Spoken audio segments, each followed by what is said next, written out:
All right, so today we are going deep on something that I know a lot of Californians are thinking about these days, and that is rent control. Definitely a hot topic. Yeah. Especially here. Yeah, if you're renting here in the Golden State. Yeah. Well, knowing how these rules work, man, it's not just like helpful, it's like essential. Absolutely. Okay, so to get us ready for this deep dive, we have been poring over like tons of summaries and FAQs all about California's Tenant Protection Act. Right. And we're going to try to really break it all down for you so that you can, wrap your head around your rights and really like how all of these laws impact you. Yeah. So let's get into it. That's good. If you're renting, the first thing you're thinking is like, okay, how much can my landlord actually raise my rent? Right. So that brings us to what's known as the statewide rent increase limitations, also called AB 1482. Right. So what do renters need to know about these limits? Well, I mean, like the main thing with AB 1482 when it comes to rent increases is that there's a hard annual cap.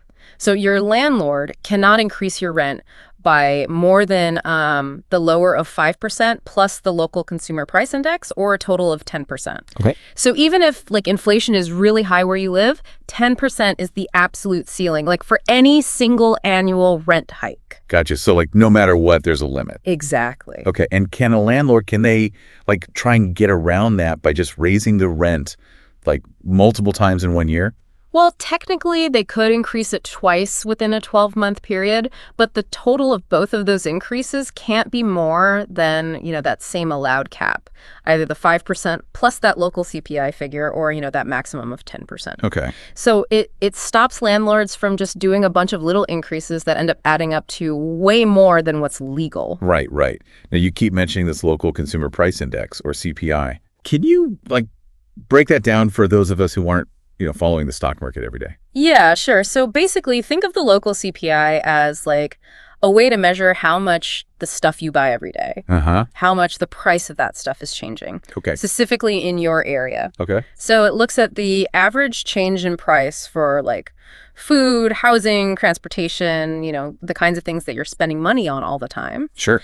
And by including that CPI in how much rent can be increased, the law basically tries to tie those rent changes to the real changes in the cost of living in your community. Gotcha.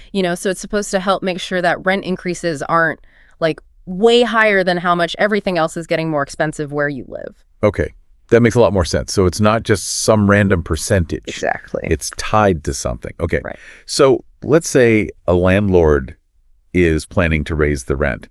How much notice do they have to give you? Yeah, so there are specific notice periods based on how much they want to raise the rent. Okay. If it's 10% or less, they have to give you at least 30 days written notice.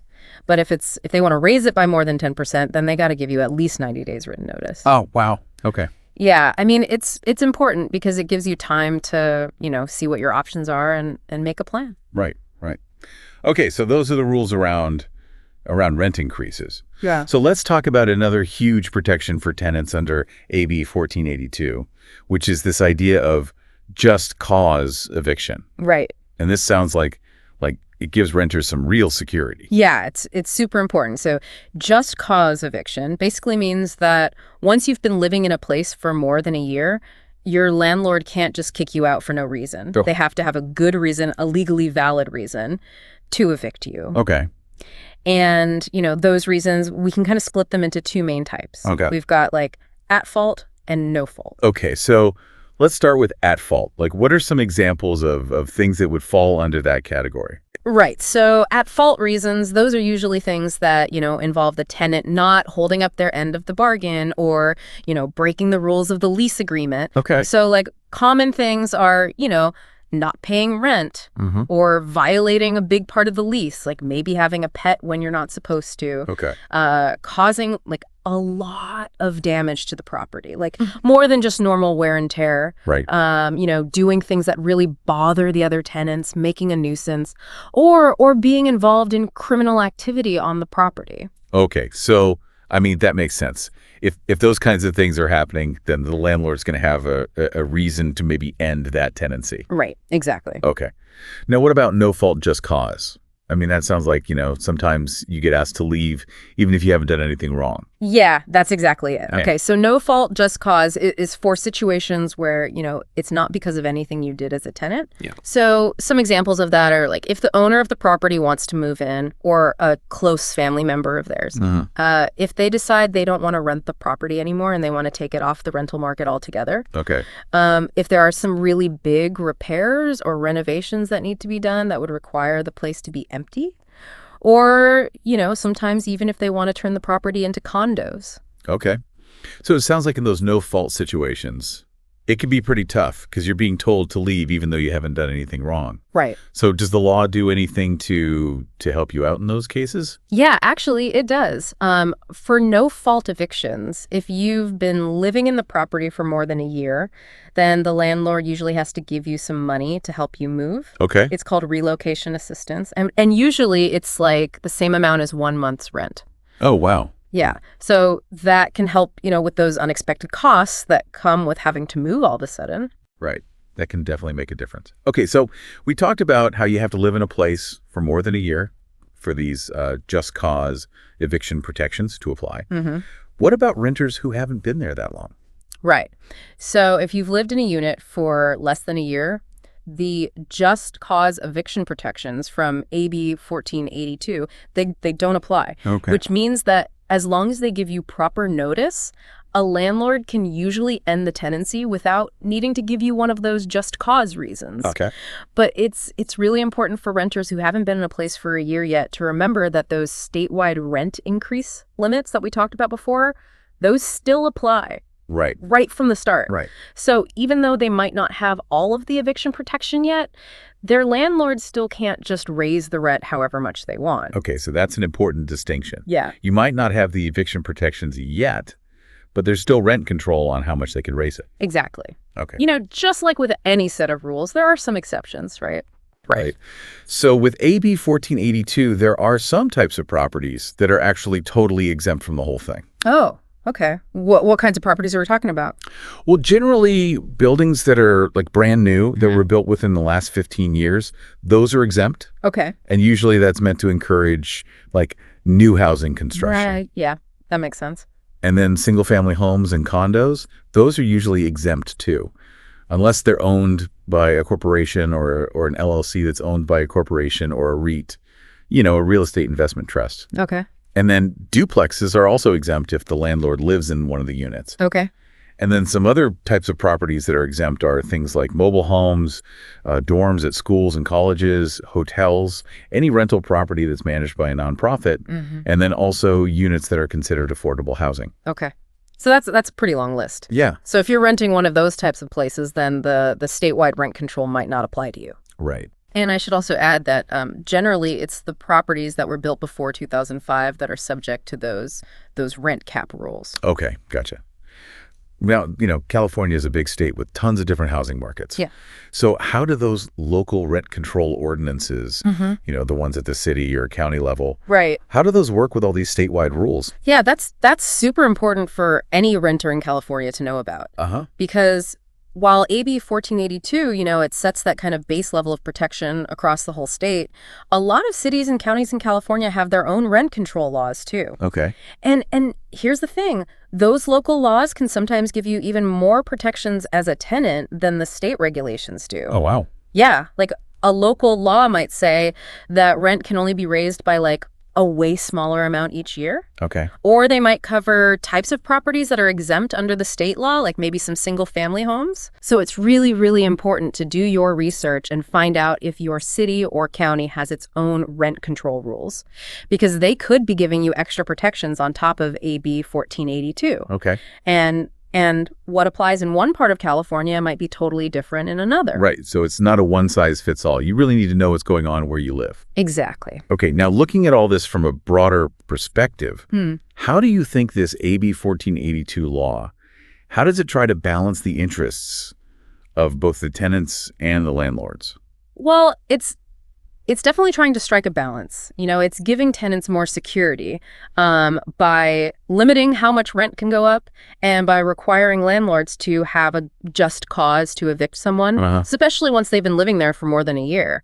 And the goal there is to stop those crazy rent hikes and prevent people from being kicked out unexpectedly, to give tenants more stability. Right. But the law also recognizes that landlords have rights too. Right. So they can still raise the rent just within certain limits. Yeah. And they can still evict tenants if there's a valid reason, especially if the tenant is the one who did something wrong. Okay. And then those exemptions that we were talking about, those give landlords of certain types of properties a bit more leeway in how they manage their rentals. Okay. So it's a framework that's designed to try and make things predictable for tenants, but still let landlords run their businesses. Right. It sounds like finding that middle ground is an ongoing challenge. Yeah, for sure. Okay, so before we wrap things up, are there any other important things about this law that renters in California should know about? Yeah, a couple things come to mind. The law actually works retroactively in some ways. Okay. Specifically when it comes to how that initial rent is determined. Okay. It can be based on what rent was back in March of 2019. Oh, wow. Okay. And also, it's good to know that tenants, they might be able to refuse a rent increase if they give their landlord written notice within 30 days of getting that notice about the rent going up. But, even though that's your right, it's always a good idea to fully understand what could happen if you do that before you go that route. Right. Right. It's not a decision to be made lightly. Exactly. And of course, if you're a tenant and you have, specific questions about your situation or you're worried about something, especially if you're facing eviction or dealing with unlawful detainer stuff. Right. It's always best to get legal advice. Yeah. Absolutely. To make sure you understand your rights. And, if you're in Orange County, Riverside, San Diego, or Los Angeles, there are resources out there like martinezlawcenter.com. Right. They specialize in helping tenants figure out this whole world of tenant rights. Yeah, definitely a valuable resource. Okay, so just to do a quick recap, the big takeaways for renters in California are those limits on how much your rent can be raised each year, those just cause eviction protections that come into play after you've been living somewhere for more than a year, and then the possibility of getting help with moving costs if you're asked to leave for a reason that's not your fault. But it's also super important to remember that there are exemptions to some of these statewide rules, and you got to look into what extra protections might be in place where you live at the local level. Yeah, exactly. It's not just about the state laws, it's about the local ordinances too. Right. It's a whole system. Exactly. It can be complex. Well, this has been a really, really helpful deep dive, I think, into how California rent control works. Yeah. It's definitely a complicated issue. It is. But hopefully we've helped make some of the key points a little clearer. Yeah, absolutely. I mean, the goal was to really help shed some light on these regulations that really impact so many people in California. Yeah. I mean, it affects where you live and how secure you feel in your home. Exactly. So with that in mind, here's a final thought for you to chew on. Given all of these overlapping statewide rules and all the different local ordinances and all the exceptions, right? I mean, think about how different your experience as a renter in California could be depending on exactly where you're living and what kind of place you're renting. Yeah. Makes a huge difference. It really does. Yeah. So it just goes to show how important it is to, really understand the specific rules that apply to you. Absolutely. Well, thanks for joining us for this deep dive. It's been a pleasure. We'll see you next time. See ya. Call now 714-442-9741. Thank you.